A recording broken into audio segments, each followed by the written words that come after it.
Lost Book of Adam and Eve Found Mind-Blowing Secrets Revealed.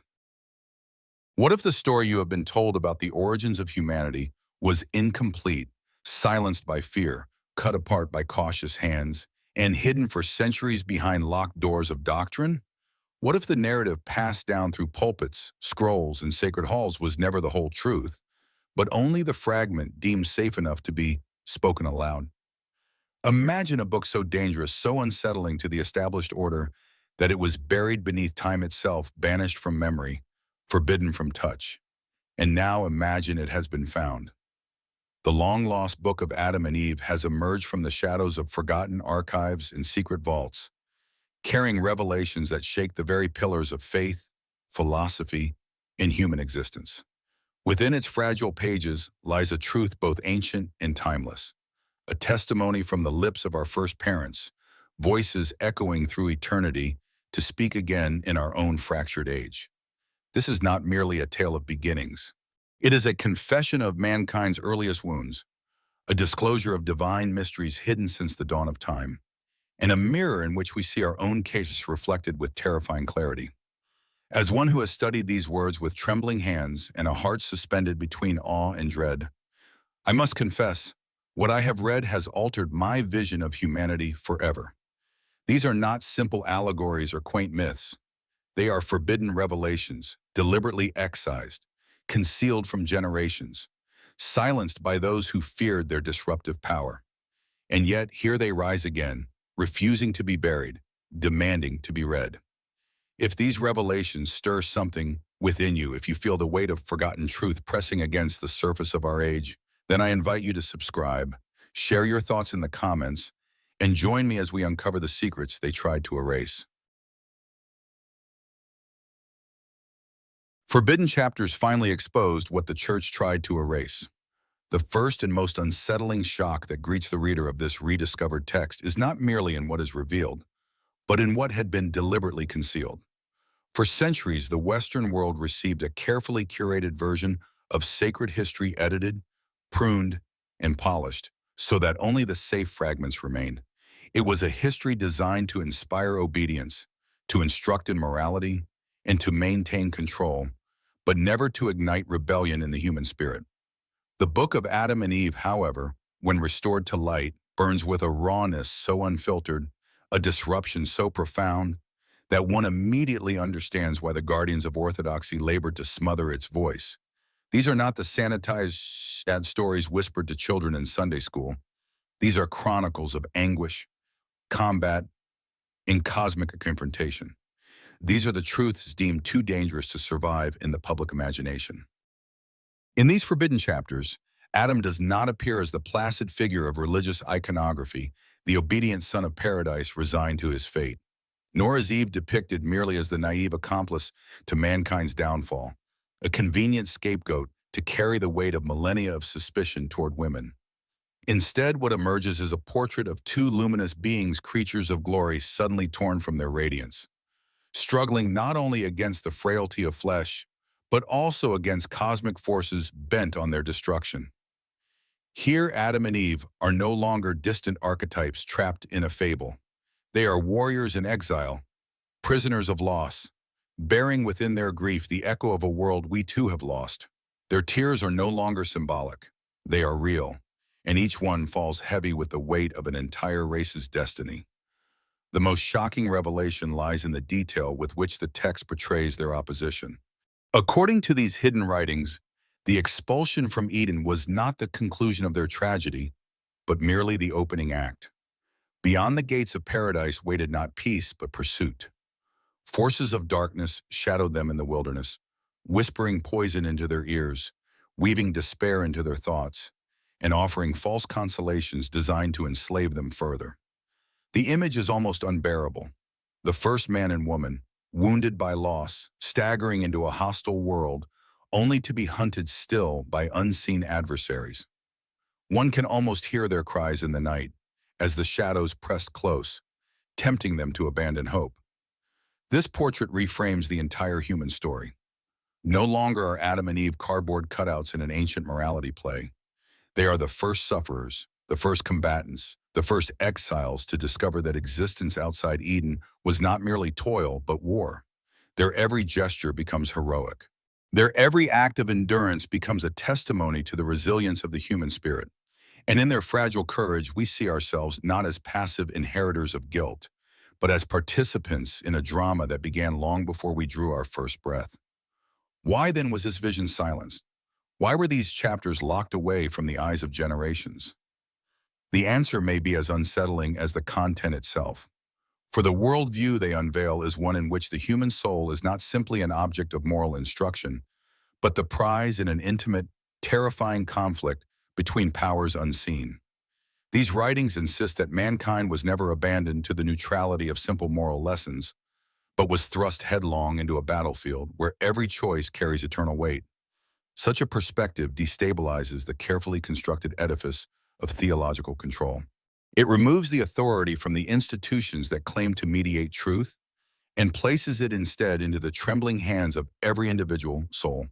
For if the human story is one of combat, then each man and woman is not a passive follower, but a soldier, responsible for his or her own stand against deception and despair. Is it any wonder then that custodians of faith feared these words?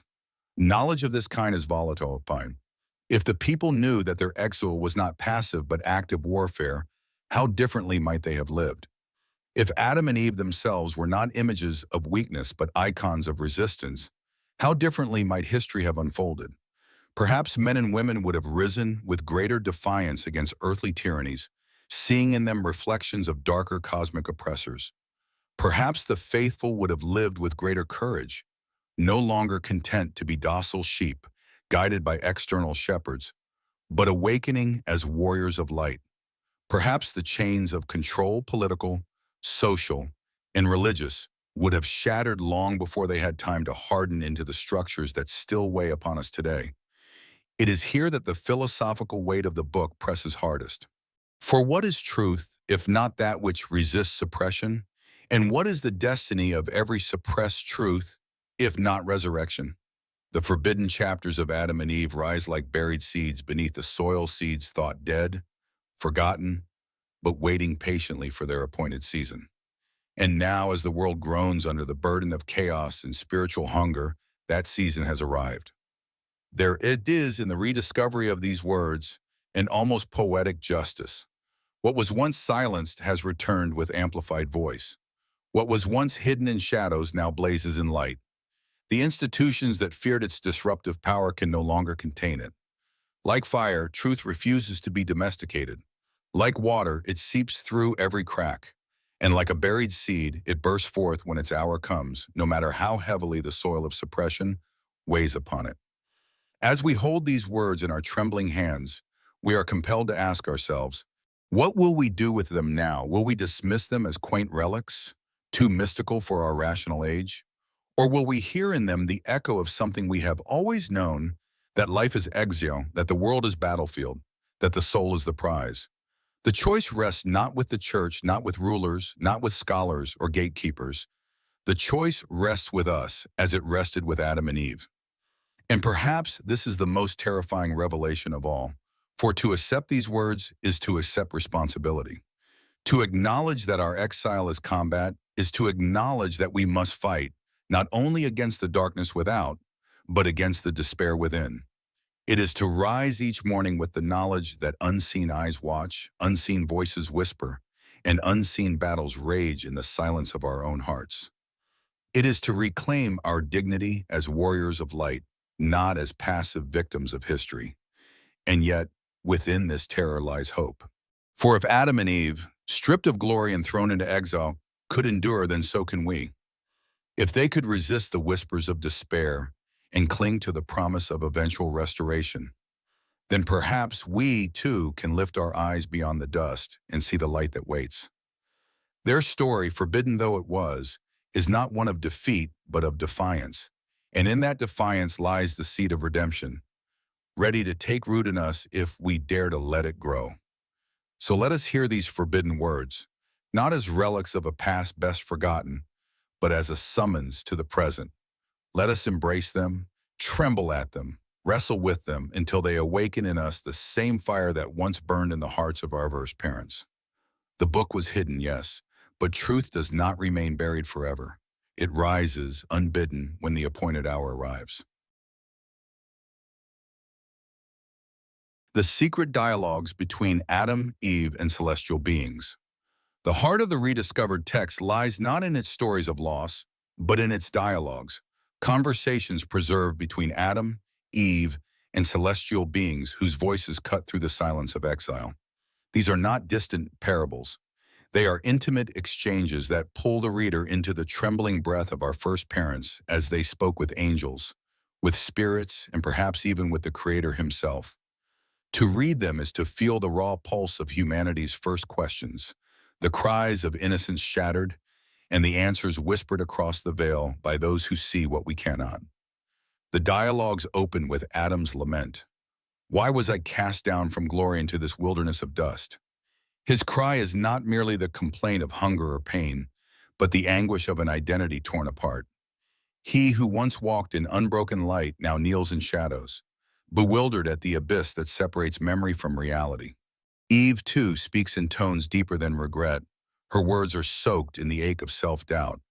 She does not only grieve her choice, she questions whether her very existence is a mistake, a flaw in creation, a wound upon the order of the universe.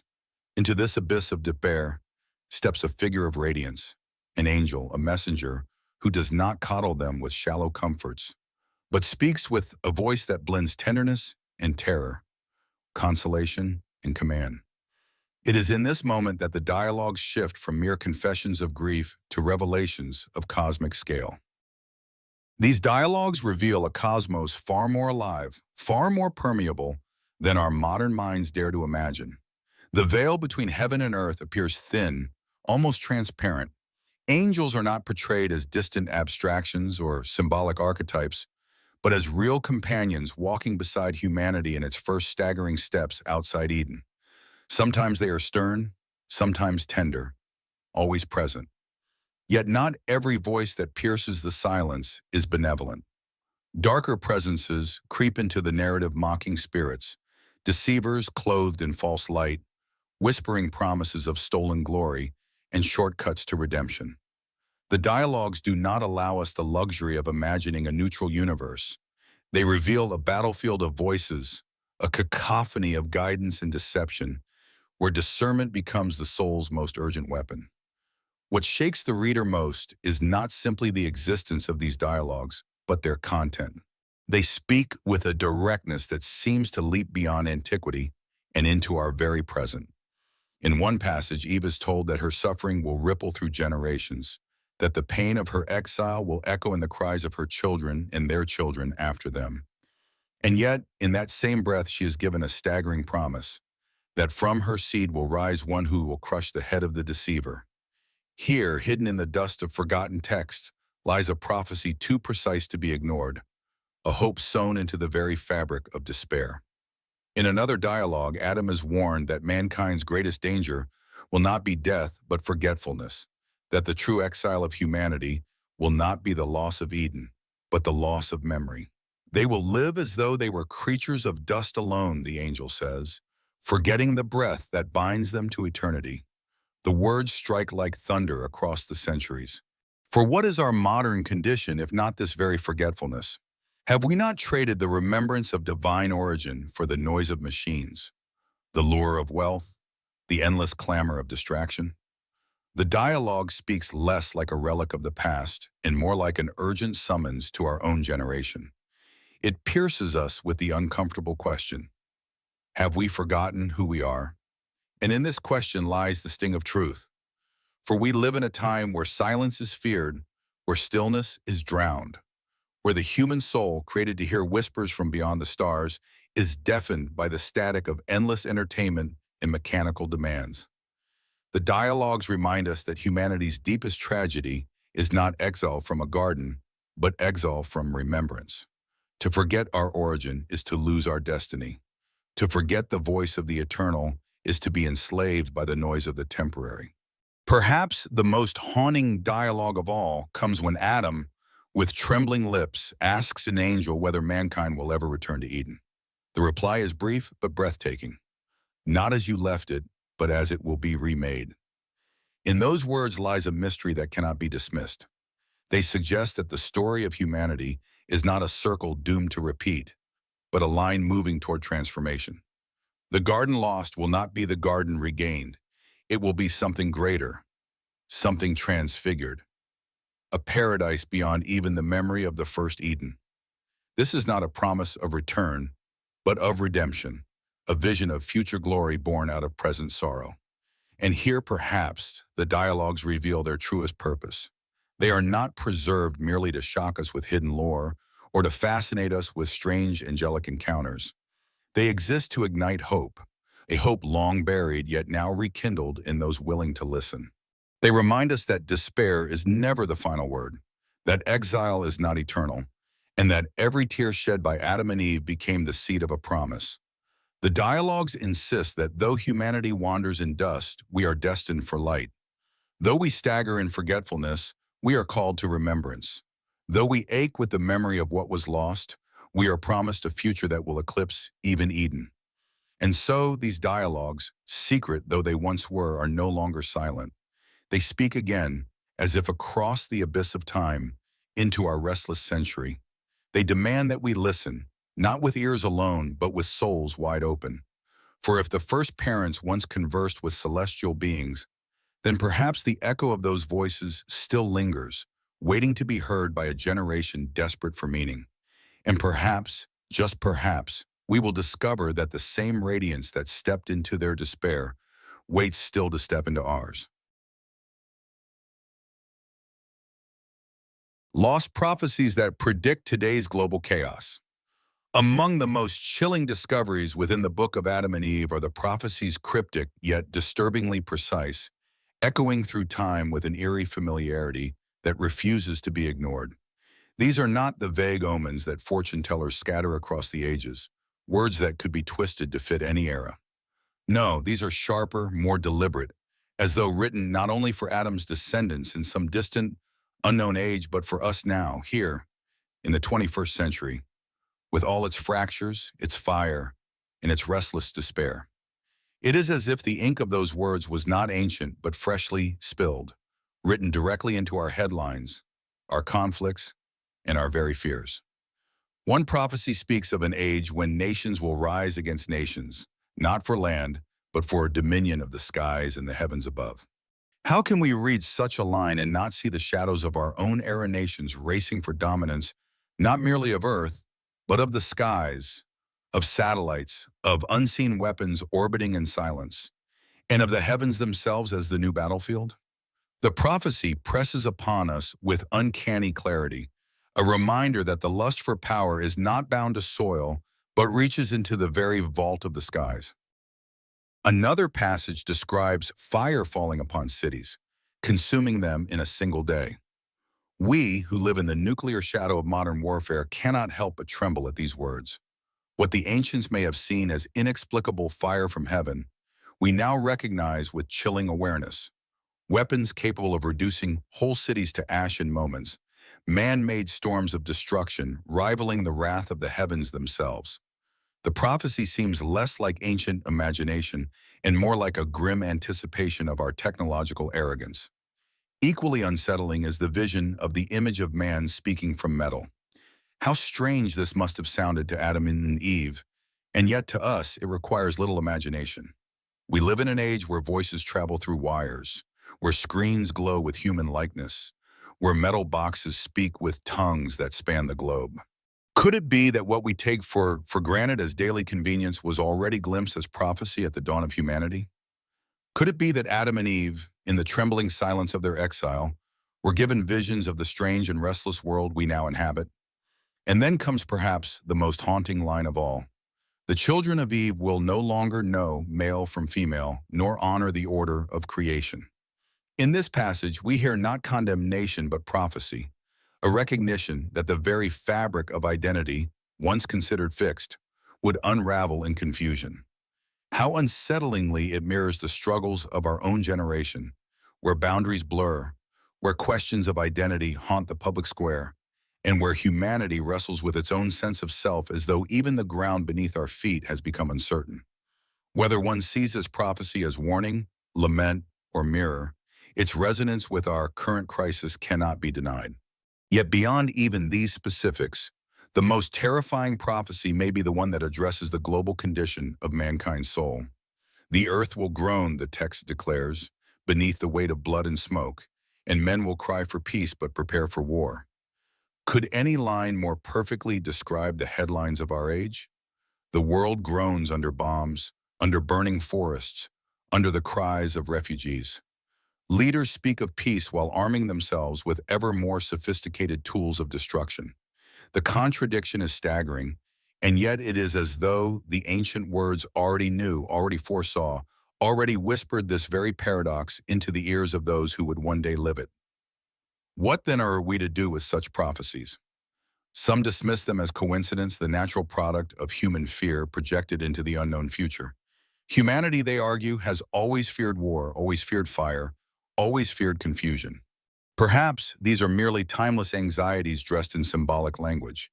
Yet for those who study with reverence, who read not with cynicism, but with the trembling respect due to voices from the dawn of time, the precision feels too sharp to be ignored. Could it be that Adam and Eve, in their dialogues with celestial beings, were shown not only the sorrows of their own age, but the unfolding sorrows of all ages to come? Could it be that the first parents glimpsed the last generation? And yet, even as the prophecies tremble with doom, they do not end with despair. For woven into the tapestry of destruction lies a thread of promise. After the fires, the book proclaims, a river of light will flow, and those who remember will rise with wings of flame. The imagery is staggering. It invites interpretation, speculation, hope. Is this a metaphor speaking of spiritual renewal after devastation? Is it a symbol of resurrection, the triumph of life over death? Or is it perhaps more literal than we dare to imagine? An unveiling of some destiny humanity has long forgotten, a transformation of being that awaits on the other side of chaos. Whatever the meaning, the promise refuses to be silenced. Even in the darkest shadows, a flicker of light insists on shining. And perhaps this is the true gift of prophecy, not merely to frighten, not merely to warn, but to awaken. Prophecy shakes the sleeper. It reminds a forgetful generation that history is not random, that destiny is not blind, that the cries of Adam and Eve still reverberate in our own restless age. To dismiss such words as curiosity is to miss their summons, for they do not exist to entertain, but to call us to remembrance, to remind us that the exile of mankind is not without direction, and that even in the chaos, the seeds of renewal have already been planted. The book of Adam and Eve does not leave us in despair. It acknowledges the chaos, names it, even anticipates it. But beyond the chaos, it whispers of light, of renewal, of wings of flame waiting for those who refuse to forget. And so the prophecies, chilling though they may be, are not only mirrors of our age, they are also maps, pointing us toward a destiny hidden yet promised, feared yet longed for, forgotten yet remembered in the deepest chambers of the soul. Hidden keys to immortality and the human soul. The most staggering revelations of all lie in the book's final mysteries, the hidden keys to immortality.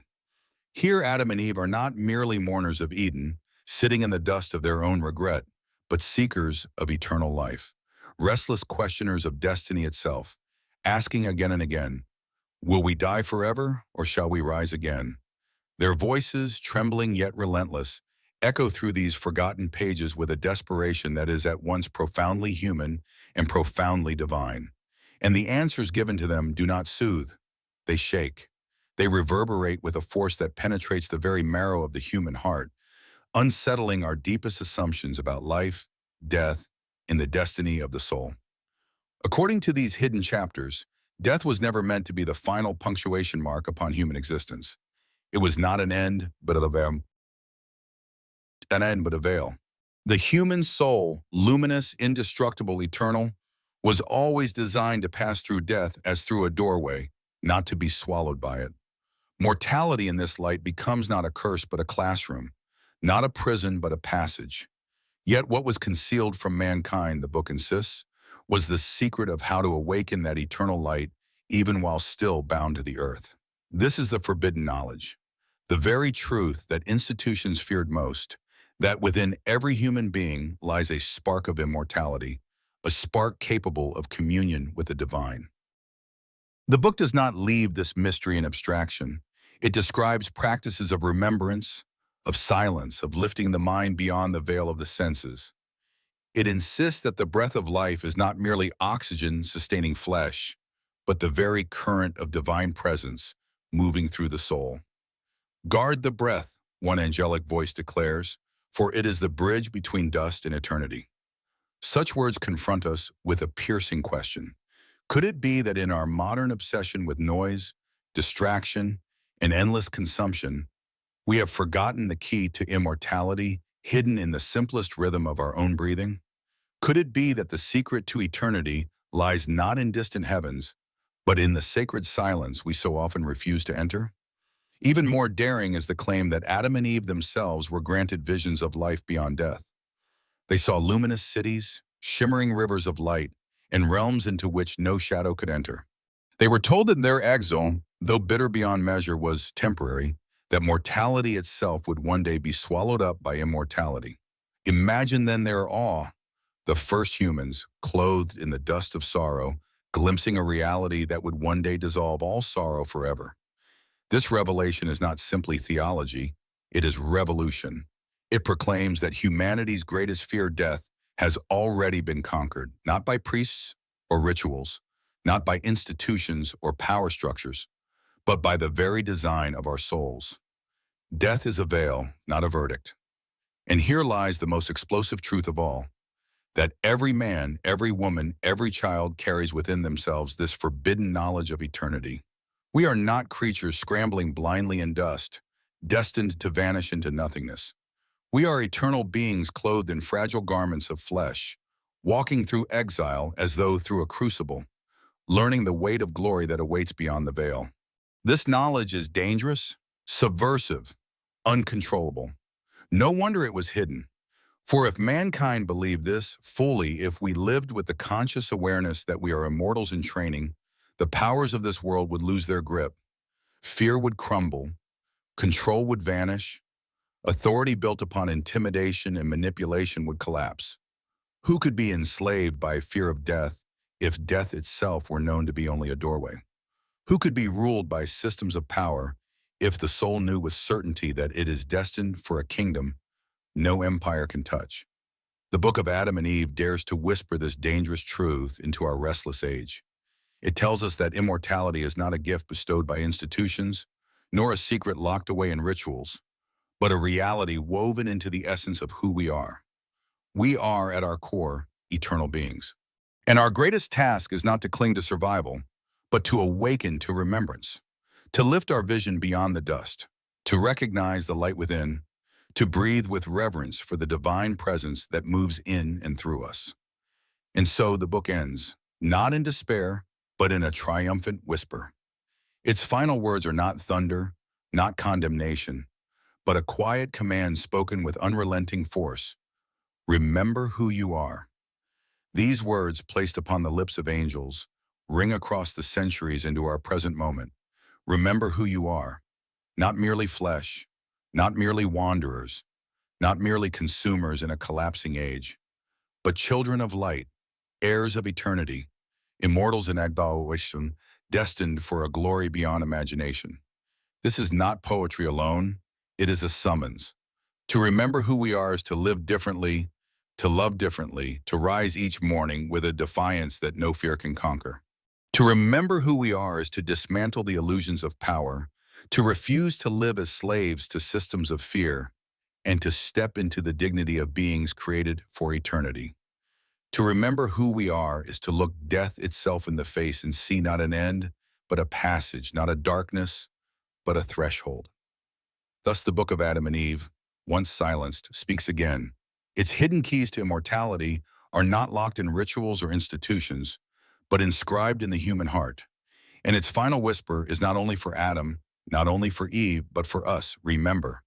For in remembrance lies awakening, and in awakening lies freedom, and in freedom lies the destiny we have forgotten but can never lose.